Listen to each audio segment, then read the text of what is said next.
HiTV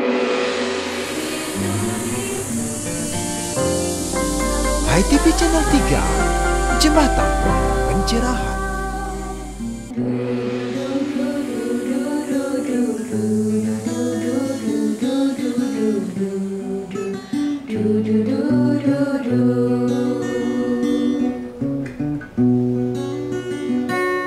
Jagalah jarak agar kita tanpa jarak antara raga dan jiwa.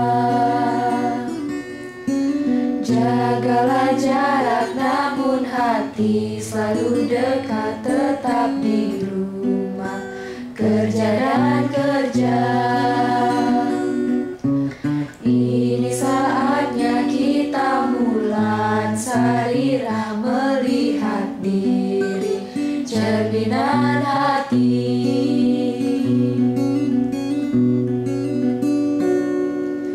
Jaga jarak agar kita tanpa jarak antara raga dan jiwa.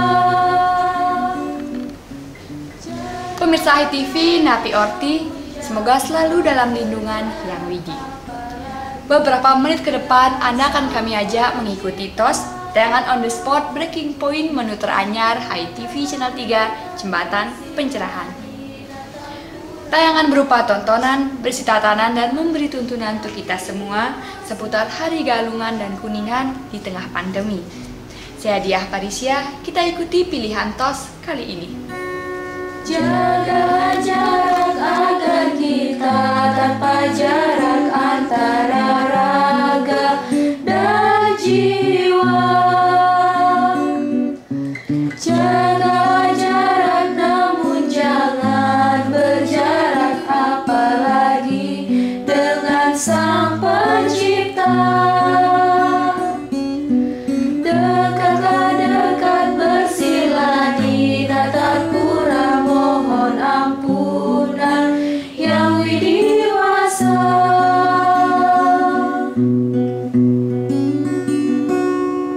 Dekatlah dekat bersila di tatapura, mohon ampunan Yang Widiwasa.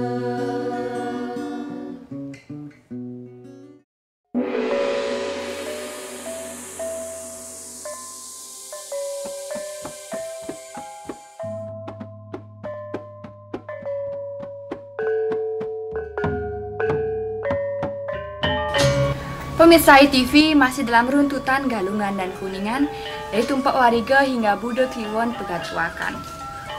Beberapa ritual upacara penting harus dilaksanakan, mulai dari sembahyang di Kayangan 3 dan Merajan masing-masing. Salah satu ritual yang harus dilakukan di Tumpak Kuningan adalah natap banten sambutan untuk anak-anak yang belum akil balik dan dilaksanakan di pagi hari menjelang tengah hari. Tujuannya mohon karunia Sang Yang Widi dalam manifestasi sebagai Dewa Dewi dan Betara Betari yang turun ke Mayapada untuk menganugerahi kekuatan Sang Tripurusa, kekuatan semesta. Kebenaran, kesucian, dan keharmonisan agar tetap berstana dalam hati umat sedharma.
Pemirsa, demikian tadi ritual Tumpak Kuningan. Semoga bermanfaat dan menginspirasi kita bersama. Tumbak Kuningan dirayakan sekali dalam 6 bulan. Sampai jumpa dalam tos berikutnya. Saya Diah Fadisya, mohon pamit undur diri.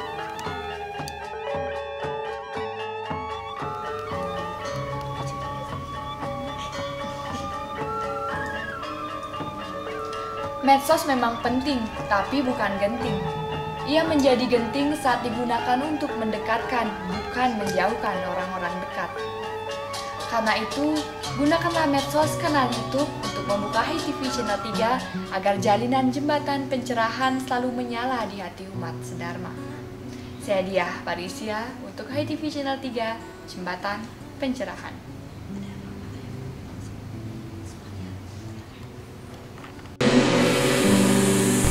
Ngopi, ngobrol inspiratif, mengajak Anda melihat peristiwa dari perspektif berbeda, berbagai tokoh inspiratif. Karena secangkir ngopi, menikmati solusi, bukan sekadar narasi. Pemirsa HiTV Channel 3, Napi Orti, apa kabar? Kita jumpa lagi dalam 5 menit Ngopi Esko, ngobrol inspiratif, exploring, sharing, coaching, jumpa penulis warta. Kali ini kita sedang bersama Pak Suyoga. Kita akan mengupas tulisannya yang berjudul Imun Arsitektur Hindu. Acara ini disponsori oleh Butik Buku Hindu, Altarnya Pustaka Dharma. Imun Arsitektur Hindu, di mana ada kata imun yang konotasinya berkaitan dengan ketahanan. Sebenarnya meminjam istilah imunitas yang artinya kekebalan. Jadi istilah imun itu berasal dari kesehatan yang kita kaitkan dengan tata ruangan dalam arsitektur spesifik arsitektur Hindu. Tentu ini untuk menyatakan atau menegaskan bahwa sebenarnya arsitektur Hindu, arsitektur Bali itu sendiri punya kekebalan. Nah, sejauh mana kekebalannya dia dalam tata ruangnya, dalam tata bangunannya. Nah, itu yang ingin diungkapkan. Kalau begitu Bapak, arsitektur tradisional juga mengalami gangguan. Ya. Menurut Bapak, gangguan yang seperti apa itu, Pak?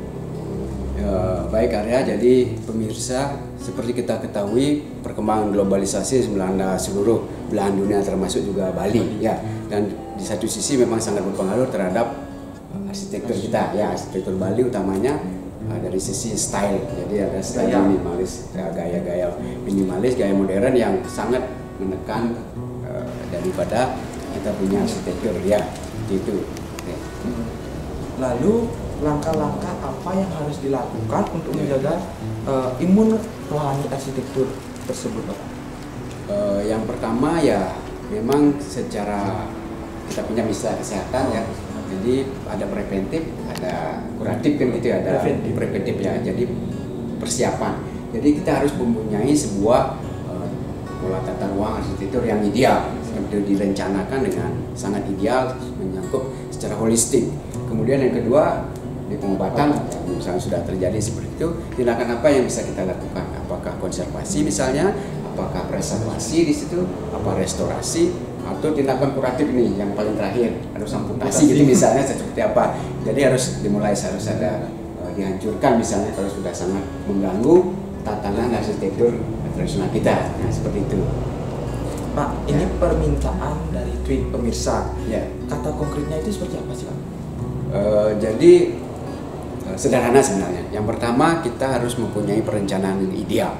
Kita mempunyai perlindungan terhadap sisi spirit, ya, spirit dari ada arsitektur tata ruang kita, misalnya melalui bisamo kesucian yang tidak tampak secara fisik dari sisi pandangan barat, seperti itu kan.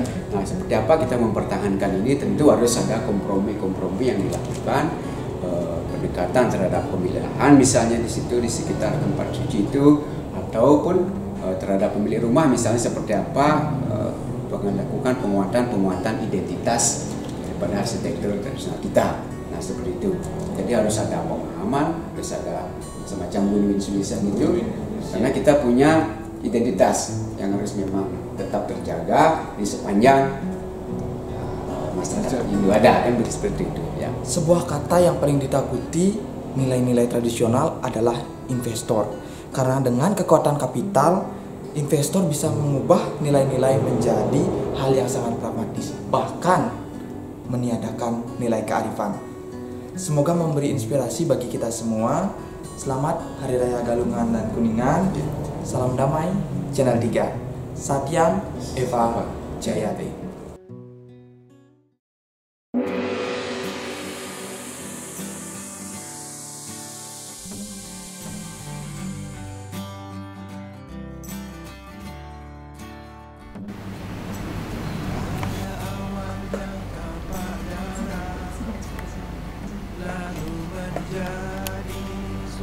Pemirsa Hai TV Channel 3, berikut kami sajikan ulasan majalah Wartam edisi 67 dengan banner Memperkuat Imun Rohani Hindu. Saya Diah Falicia, Saya Mia Gandewa. melaporkan langsung dari studio Wartam. Pankofir, pandemi coronavirus memang sebuah momentum yang terjadi di setiap segala hal di sendi-sendi kehidupan kita saat ini. Sebut saja momentum kemanusiaan. Semua aspek kehidupan seperti diguncang. Bahkan jika dianalogikan, Pankofir membuat tata laksana pergaulan kita mengalami pergeseran alias cedera. Sementara di berbagai media, pemerintah dengan ketat mengumandangkan protap kesehatan, imunitas kebugaran badan, imunitas jasmani untuk menahan serangan misterius dari pandemi coronavirus. Lalu, siapa yang peduli dengan imunitas rohani? Siapa yang peduli seberapa asupan gizi rohani umat Hindu? Dan bagaimana kandungan gizi imunitas rohani Hindu? Celah inilah yang coba diungkap majalah Wartam sebagai laporan utama yang tertuang dalam analisa dan narasi dari redaktur dan penulis Wartam edisi 67 September 2020. Berikut ulasan halaman tengah lebih dalam. Menjadi swastika sana. Mari Membuka DBD halaman Wartam diawali dengan bencingah dengan judul imunitas dari redaktur. Selanjutnya dia Sekartaji dengan judul Rahajeng dari Jelante Sutanegara Pidade.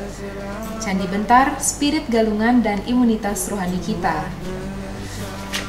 Selanjutnya menebalkan imunitas rohani siswa dari Prof. Ketut Sude. Kita memasuki Jabat Tengah dengan protap kesehatan dan protap kejiwaan oleh Nanang Sutrisno. Di halaman 12 dengan Kori Agung oleh Wayan Sukarme dengan judul Memperkuat Imun Rohani Hindu. Banten Selanggi dari Megasari. Kita jumpa pada rubrik Warta Mrita, yaitu manajemen Hindu dalam prokes COVID-19 oleh Prof. Rakeswardana. Ketut Sugiarte, tidak melek Hindu. Sampai pada tulisan Putuawan antara sehat dan bugar. Made Ariste dengan Susila, perekat imun rohani. Sehat menurut Weda, seperti apa sehat menurut Weda, semua itu diulas oleh Gede Swantana. Dan 11 menit wawancara Jinjerti bersama Idewa Gede Palwino. Yoga oleh Lady Jempiring untuk kreativitas. Perkuat iman dan imun oleh Esa Baskara. Kita sampai pada tulisan I Gusti Ketut Pidana, Iman, Ilmu, dan Imun. Selanjutnya di halaman 36 rubrik Warta Manawa, Wawan Rasa Wartam dengan Bapak Trihandoko Seto, Dirjen Bimas Hindu, Kemenak RI. Selanjutnya Anak Pola Bobo Keprada oleh Danu Pitoyo. Ada Nyoman Dayu yang mengulas galungan dan kesehatan jiwa. Di halaman 44 Slokantara Penyehat Jiwa oleh Sindu Gitananda. Makhluk Bertopeng oleh Nyoman Yoga Segara. Di halaman 48 ada Made Rudita memotret imun rohani milenial.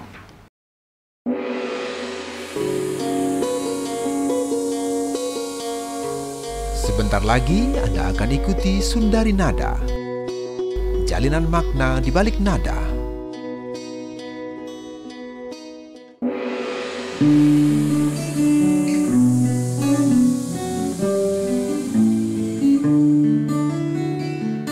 Inilah petua sang dhamma tentang kehidupan bersama. Harmonisnya warna yang beda, dasar keindahan seperti Bhinneka Tunggal Ika.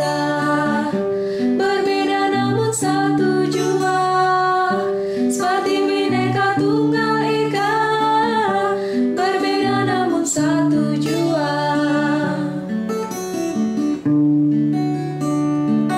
Ini wejangan Hindu Dharma tentang asal jiwa yang sama, inti ajaran tatwamasi, kau dan aku satu dalam masa dalam jiwa, lebur dalam tatwamasi, lebur dalam toleransi, lebur dalam tatwamasi. Demikian tadi pemirsa, TOS tayangan on the spot yang telah mewarnai ruang dan waktu Anda. Semoga menginspirasi untuk kita bersama. Saatnya kami berterima kasih kepada para pahlawan Dharma, karena hanya dengan menonton saja Andalah pahlawan kami yang telah ikut menganyam jembatan pencerahan sampai ke seluruh pelosok hati umat Dharma. Saya Diah Parisya, maaf jika Anda tak berkenan. Sampai jumpa dalam TOS berikutnya. Swati Bhinneka Tunggal Ika, berbeda namun satu jua.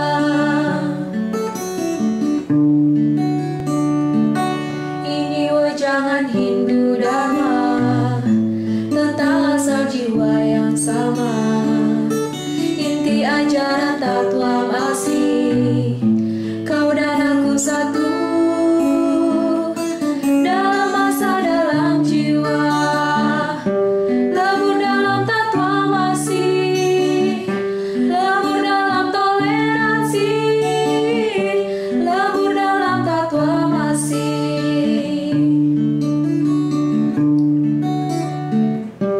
Lebur dalam tatwamasi, lebur dalam toleransi, lebur dalam tatwamasi. Satyam Siwam dan Sundara, Satyam Siwam dan Sundara.